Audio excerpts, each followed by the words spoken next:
Welcome, everyone, to the ACL Athlete podcast. This is the podcast where we talk about everything related to the ACL, whether that's the injury itself, the rehab process, return to sport, and more. I'm your host, Dr. Ravi Patel, performance physical therapist and coach. Between myself and fellow guests and experts, you'll learn through the lens of the patient, the healthcare professional, and the coach. The goal of this podcast is to equip you, the athlete, with the education to make the best informed decision about your care and your ACL journey. Thanks for joining. Now let's dive into today's episode. What is up, team? And welcome back to another episode on the ACL Athlete podcast. So I've been recently having conversations with ACLers where they might be 3 months out, they might be 6 months out, they have been discharged from physical therapy, they have been cleared by their surgeon, maybe cleared by their physical therapist, but they are not there. They know they're not there, and especially if they have been released from physical therapy and it's just due to typically visits or just maybe they have exhausted how much they can help them. It's crazy. I literally talked to somebody the other day and they joined our remote team working with us, and they shared that their physical therapist literally said, "We cannot offer you any more assistance," but she was having pain with stairs, with jumping. She's not running yet, but she was discharged. And it makes me sad. And the same thing can happen with a lot of you where you're told you are finished. And again, it could be from a number of these reasons, or you feel like your physical therapy is not enough. You are not getting enough of the exercises, or you feel like you need to add more into the mix, right? But usually what I find is that when I'm talking to these ACLers, they are feeling like they're piecing these things together. They are structuring their own rehab sessions, their workouts, they're planning their own things. And that is just very, very, very hard. And I asked them where they're getting things from, and they're like, well, I'm pulling some things from Instagram and from YouTube. And I saw this influencer on TikTok who was like, do this and it'll help your knee pain. And it's hard. It is really hard in this space of movement with rehab, and especially with so many educational resources, if you will. And it's hard for me to say educational because it's just information that we take in, and a lot of times it is via social media. And I'm not here to throw any shade across any of it. I know that there's a lot of value to it, but it is also a little challenging because we don't necessarily have the best filters to know, okay, what is good, what is bad, and people can sound really convincing.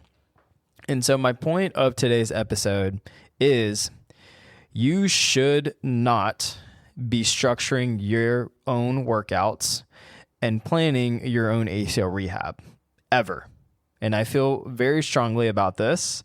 And this is something that I have spent a lot of time thinking about, especially over the years, talking to ACLers who are in positions like this. And it's something that I kind of think to myself, I'm like, okay, why are people in these positions, right? And a lot of times it is due to a number of different things, right? I get there are factors in play. It could be finances. It could be just lack of local resources, like a good in-person physical therapist. Maybe you tried a bunch of different people. Maybe it could be the time available for you. Maybe it's insurance visits or the healthcare system that you are in. Like with other countries that athletes we work with, people are sometimes seeing their physio 2 times a month, 1 time a month. And sometimes it's like they don't have a PT visit for 4 weeks and they are fresh post-op. It's wild, y'all. If y'all could literally just be in my mind of the different conversations I've had with ACLers, with just different cases and just different situations where either things fall through the gaps or the way the systems are designed. There are a lot of things in play. And so I don't want to overlook these things. And I understand that people are trying to do their best. And so I know people don't just do this intentionally just to be in these situations. There are usually a number of factors in play, right? The other thing is that with health and wellness, including movement and nutrition, so exercising, thinking about the things we take into our body, it is the wild, wild west. Especially nowadays, there's a little bit more proactive health taking on the scene with supplements and biohacking and, being very health conscious, if you will. And so then with that has been the opportunity for more of the space to get flooded with people who share their opinion.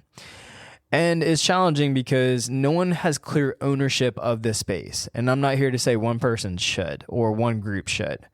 Sure, there are registered dietitians who go to school and get a license to be able to prescribe meal plans and work with people with different diseases and to be able to help them to get the proper nutrients based on what research and what the education of the foundational pillars of what our body takes in and be able to prescribe things for people, right? And then there are physical therapists, of course, who deal with musculoskeletal related issues. It could be neurological issues. It could be cardiopulmonary issues. It could be skin related issues. Did you guys know that there are physical therapists who specialize in wound care? Yeah. So these are things that we go to school for. We get our doctorate for. And it's something that we focus primarily on, the movement piece, how these systems integrate together. But especially when you're thinking about the orthopedic realm, which is where ACL falls into, that is something that is the realm of physios or physical therapists typically who are managing these types of injuries and rehabs. And of course, there is performance and strength and conditioning coaches. There's personal trainers. There's fitness coaches. And other professionals in this space. Now, the barrier to entry is challenging because some of these, yes, they require bachelor's degrees, they require master's degrees, doctorate degrees, and then some of these, you can go become a nutritionist after taking an online course, or you can become a personal trainer by taking an online course or a 2-day course. I've done it myself whenever I was in college before I became a physical therapist and a strength conditioning coach. I took a personal training certification. That was a 3-day event. I took a test, I passed it, and then now I could train people. And there's nothing wrong with this. But the challenge is that if you're just good at taking in information and taking a test, then that makes you qualified, right? And so that's what makes this challenging in this space. And I think the thing that I typically see, and I'm seeing more of, is that it's just with social media, if we take essentially the thought of movement and with nutrition, there are a lot of influencers and just people out there who are like, these supplements can do X and these supplements are great for that. And then this movement is great for all your knee pain or to bulletproof it, right? And the thing is that the body is so much more complex that, yes, there can be benefits to maybe some of these things that they suggest, but we got to look at things as a whole, right? And so Brock, who has 150,000 followers, can't necessarily explain the mechanism of why creatine is beneficial, but therefore he is jacked, and so you're going to buy a creatine from him because it's awesome. Or Melinda, who has the anti-inflammatory keto diet with 500,000 followers, has worked for her, but she has no education or background on this, but it worked and it seemed legit, right? And I get it, y'all. Like movement and nutrition, it's a part of people's lives. It's a part of our everyday lives. We're doing things like this every day. We're putting things in our body. We are moving. And so everyone feels like they have a little bit more of an opinion about what that looks like and what might be the right thing, right? And what works for them. And so this is where it can get a little challenging in this particular space. And the thing that I find always, comical, I guess, is that sometimes I'll have people, especially more recently, telling me what are the right exercises that they need to be doing, the problems that they're having, and that they already have the solutions for, their goals, the supplements, the nutrition, and they don't really have a background in any of it. And I'm not saying to discredit any of it, but at the same time, them being able to feel confident about saying these things because of X influencer said it or an ACL guru that said it's legit, right? And I know I'm getting on a little bit of a tangent here, so I'm going to digress a little bit. But here I'm always wanting to share just the transparency of it all, because I think it's really important because of conversations that I feel like I've been having more recently. While the planning piece has kind of really flowed through this ever since I started the company and having these conversations, it's been a consistent problem. But I think recently I was just trying to like break down why it is that we feel like we're okay to plan things. And I know the healthcare system doesn't do a good job of, allowing us to know, all right, are we there yet or not? Because it's a little not great, if you will, in terms of just the way the process is, because it could be based on insurance or the quality of the physical therapy you're getting. As we know, testing is not very common. We know that individualization is not very common because it is volume driven. Surgeons are clearing people at 6 months. Surgeons are saying you should be running at 3 months. So there's a lot of noise within this. So it makes it very, very, very challenging. So I don't want to fault anybody for this, but movement, rehab, nutrition, these things can be a little bit challenging in this space. And as you guys know, I'm all for empowering you guys, wanting to make sure people feel empowered in their own journey and process. It's why this entire podcast exists. But it's really important to know where to draw the line on where it makes sense. And I truly do believe that no one should be managing their own ACL rehab or any complex rehab for that matter, especially when stakes are high, when we are talking about 20 to 30% go on to have a re-injury. When we talk about people having a lot of challenges with mental health, people not getting back to what they want to do, and then also the earlier onset of osteoarthritis because they didn't get themselves to a better place. But that is a little bit harder for people to see because when you're going through this process, the arthritis thing might not be for another maybe 10 years, 20 years, 30 years, 40 years, or maybe it doesn't really set in as much because of the proper combination of just the way your knee tolerated things, and you've done a good job to keep yourself strong and mobile. And so those are things that are important in terms of this process to take into account. But when we are connecting the dots here, when you're thinking about, all right, doing things and planning things in ACL rehab yourself, especially planning your workouts, your schedule, structuring things yourself and piecing it all together. I'm gonna give you some examples here, guys.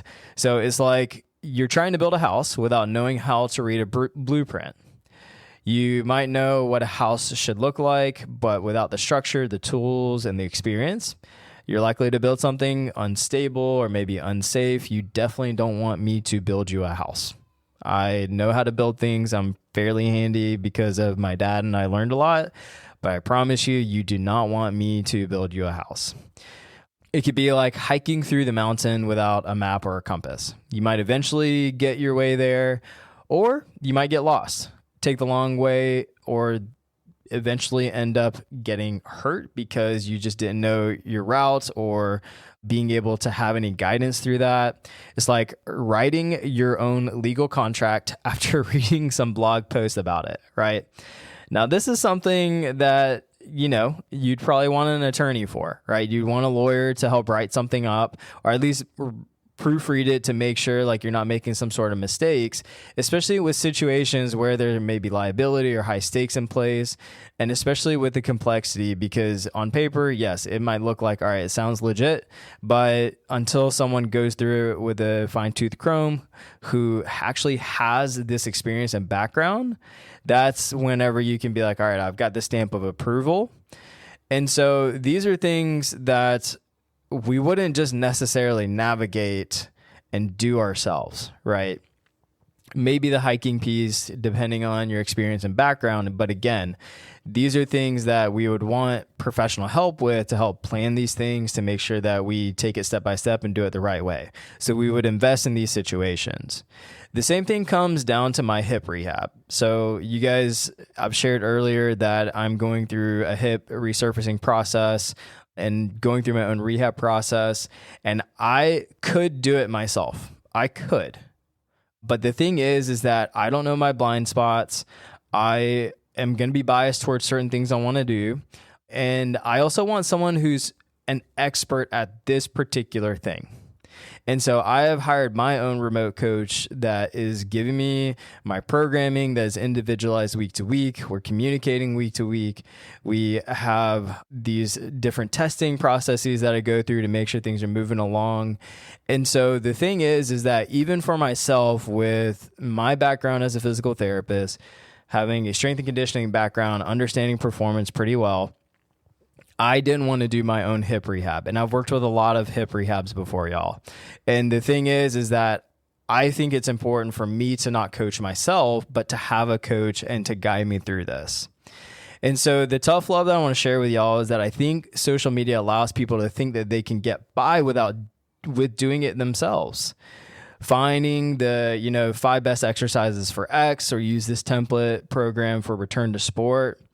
But the thing that's always so challenging is that how do we know it's right for you? And do you have the background to put it together to be able to understand like how to test and assess, is this right for you? I've had people who have been doing programs for months and months and months. They're like, I feel great.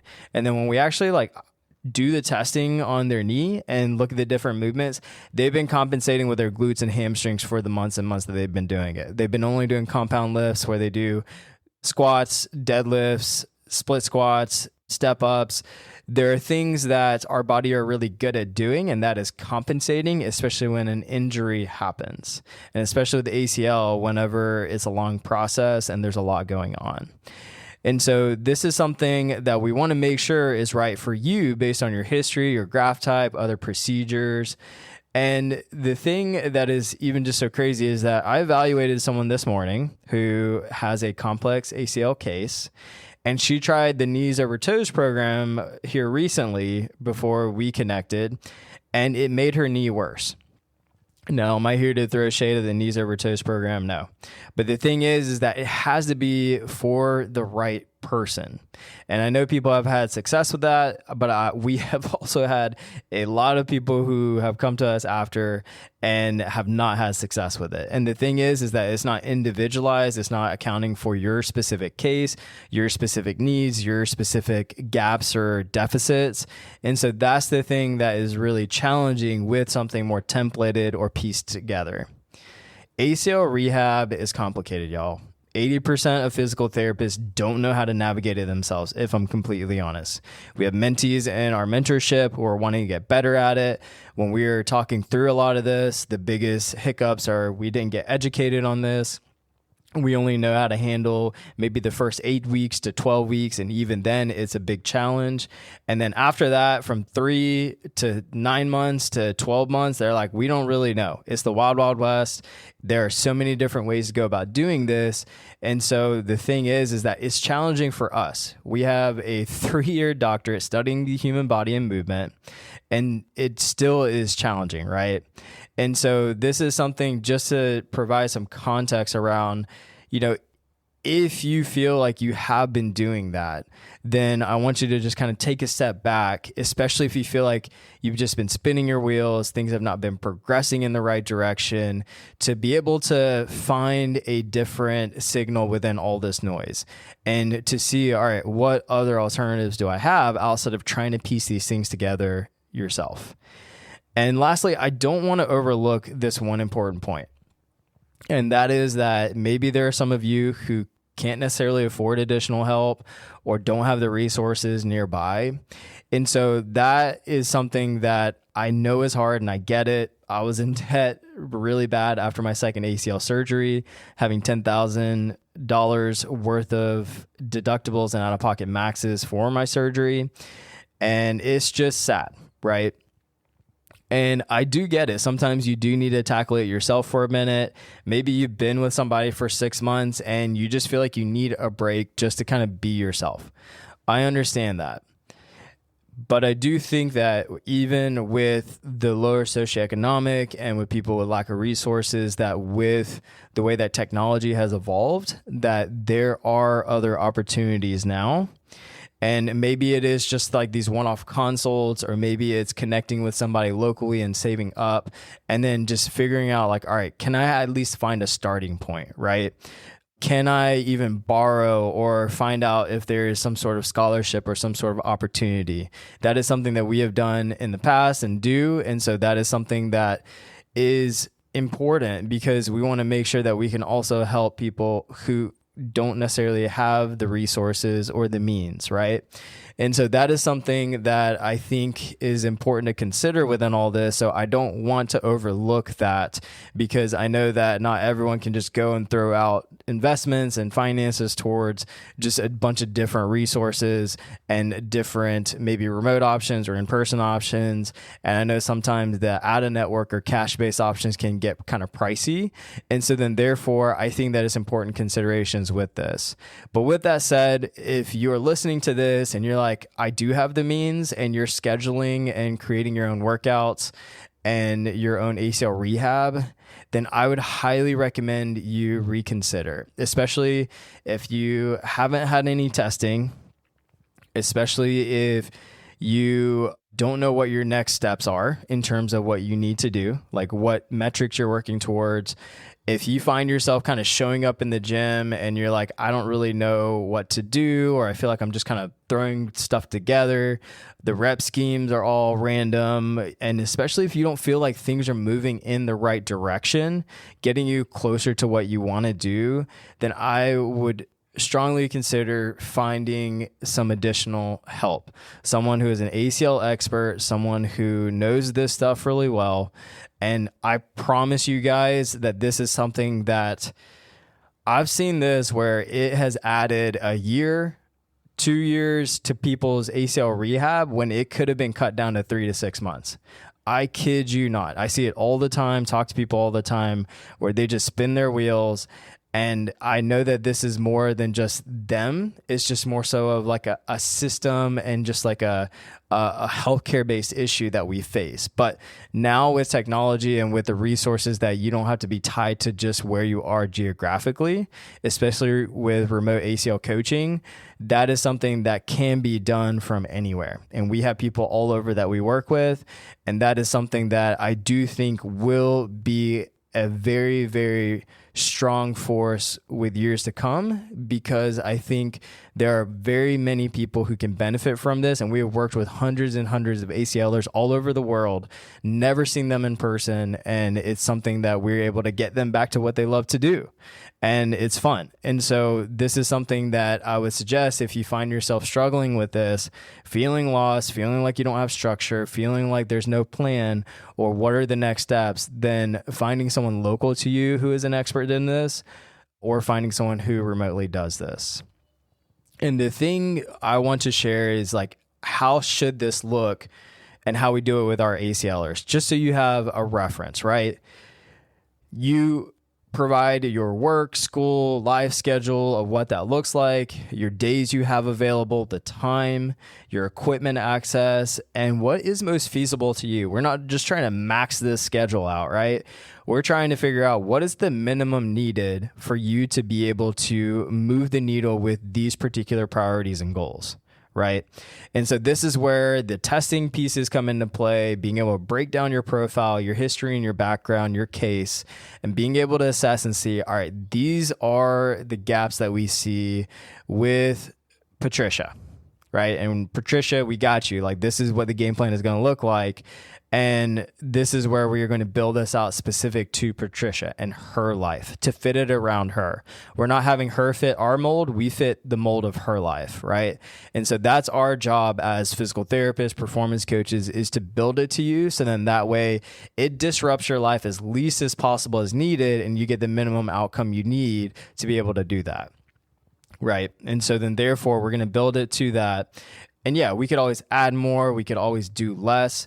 Like, there are always a lot of variety to the way that we do things, but that is left to us, right? We are the ones who can help in terms of deciding those priorities, the exercises, and what to do. And so this is something that needs to be built to you, because life is going to have things come up and it needs to be adaptable. You might get sick. You might have a family member that something happens to. You have work, travel, There's so many things that I can't even explain that people have come up where they have to have adapted programs. I have an athlete right now. She's at a camp for 3 weeks. We had to adapt things. She didn't get technology or wasn't supposed to have technology. And so we were supposed to find a middle ground for this in order for her to be able to access what she needs to do, especially with the phase that she's in, right? But we have to adapt things and make sure that we move things forward for you. And it's not just set in stone, like a set and forget it program. It's continuously getting updated to meet you where you are. So if I could leave you with anything, if you feel like you're building your own programs, structuring your own rehab, or feeling lost in this and don't have any structure, please find a trusted source who knows ACL rehab, who can back it up, that they have worked with ACLers, who have worked with cases similar to yours, and just make sure that you are not the one left to doing it yourself. No one should ever do their own ACL rehab. And I believe that firmly. I may change that in the future, but honestly, I probably won't, because I feel that we don't need to be our own coaches during this process. It's already enough having to drive the car. Let's find someone else to be the GPS for us. And so that's our goal here at the ACL Athlete, is we want to be the GPS. We're here to help if you do need help, or if we need to point you in a different direction of someone local or some other resource, we're happy to do so. I just want to make sure that you feel like you have a little bit more than just feeling like you're left to your own devices to navigate this process by yourself, because it is already enough to deal with on our own, y'all. Until next time, this is your host, Robbie Patel, signing off.